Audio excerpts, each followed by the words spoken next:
Hi folks, this is part 2 of the Olympic Games.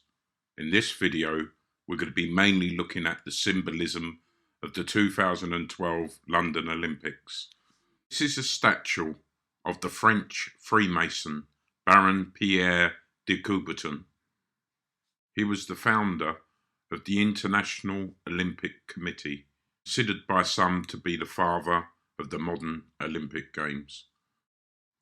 But the idea was introduced to him by fellow Freemason Dr. William Penny Brooks, who had held the Games in England in Much Wenlock for many years. Pay attention to the medals he's wearing, as this will be gone into in more detail later on in the video. Now let's take a look at the location of the London Olympic Games. This site was chosen due to its location being a so-called ley line, an ancient religious site where pagan rituals have been carried out for thousands of years. Most of this land was once owned by the Knights Templar. Temple Mill Lane still exists and cuts right through the heart of the Olympic Park. The ancient ley line centres itself on the stadium. Let's show some evidence of this so-called ley line, or prime meridian line. The green laser light you can see cutting across the London skyline marks the prime meridian from the Greenwich Observatory, which is said to be the place where time starts, passing overhead of the stadium on its journey north. Now let's take a look at the 2012 Olympic medal. I hope you can notice the pyramid deliberately worked into the design, and the wave line running from left to right represents the River Thames in London. As you can see, this isn't the first time the pyramid has been used in an Olympic medal. This one has the rays of the sun and possibly the all-seeing eye centered in the middle.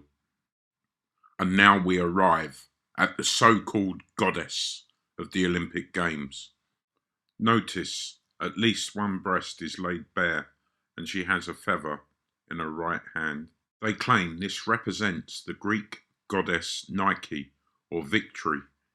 There were 12 gods and goddesses of the Olympic pantheon, and Nike certainly wasn't one of them. As we look back over the medals through time, they have always, every single medal has covered a representation of a winged goddess. This medal was pre-International Olympic Games. It was designed by the Freemason William Penny Brooks, as you saw in the picture at the beginning of this video. This was designed in the early 1800s, long before the first International Olympic Games. This is a very typical Freemason or Templar design. The medals are accompanied by a diploma.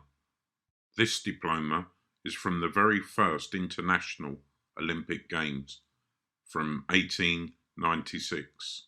I will try and point out some of the symbolism on this document.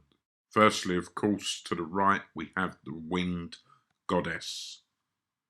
At the back to the left, playing the lyre, is Apollo, the sun god. Close to the shoulder of Apollo is the hourglass, symbolizing Kronos or Saturn.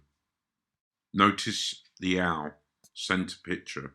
And if you look very carefully in the flames of the ruins, you will see the phoenix rising out of the flames. Symbolism on many of the diplomas which accompany the Olympic medals. This is a photo of the very first Olympic Games, showing the ritual of the eternal flame.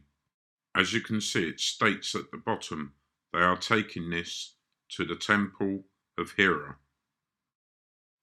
Hera is Zeus's wife, known as the Queen of Heaven, the Mother Goddess, normally depicted with peacock feathers and one breast bare. As we come back to this Olympic diploma and its symbolism, this was painted by Nicolaus Jesus of the so-called 18th century secret school of art. This is another painting done by the same artist around the same time. Notice the symbolism, the goddess in the hand, the two pentagrams either side, and once again the lyre. And this further work by the same artist, carried out at the same time as the diploma. Notice to the left-hand side the goddess's wings, the three eyes on the tips of the feathers. Denotes the peacock, amongst other things. In centre picture, you have the Greek word cosmos, meaning time or order. Top right-hand side of picture, there appears to be a group of suffering children and another lyre. The bottom circle in the left-hand side, undoubtedly a Freemason symbol. The circle in the bottom right-hand side, we have the caduceus, and the Greek P and X, the Christ symbol. The symbolism in most of this artist's work is endless, as you can see. But moving on to the point in question, this goddess is undoubtedly Hera. In Roman times, Hera became Juno, as you can see depicted here.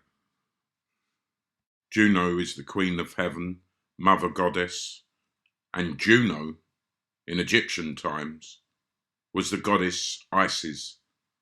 Yes, as you know, the Queen of Heaven, Mother Goddess, Isis. So, whichever deity we are talking about, Hera, Isis, Juno, it comes down to one fact. They are lying once again. Here's a short clip of the designer of the 2012 medal. London bus fixed on the River Thames, and I was also a little bit, I was a little bit pursuing the idea that we have the Greek goddess on one side and we have the goddess of the Thames on the other side. I thought that was kind of nice. As you heard him state, the goddess of the River Thames. Well, the goddess of the River Thames is Isis. The River Thames, since ancient times, has been known as the River Isis. Well, I could show you endless Olympic symbolism relating to the goddess Isis, an endless Olympic symbolism proving that it's ritualistic, occult, pagan worship of sun gods and goddesses. We need to open our eyes and see that our corrupt puppet governments are in the pockets of globalist corporations, and globalist corporations are being run by Nazi Zionists. Yes, a handful of elite families shaping all of our destinies. Well, thanks very much for watching the video. Please stay safe and take care. Thank you.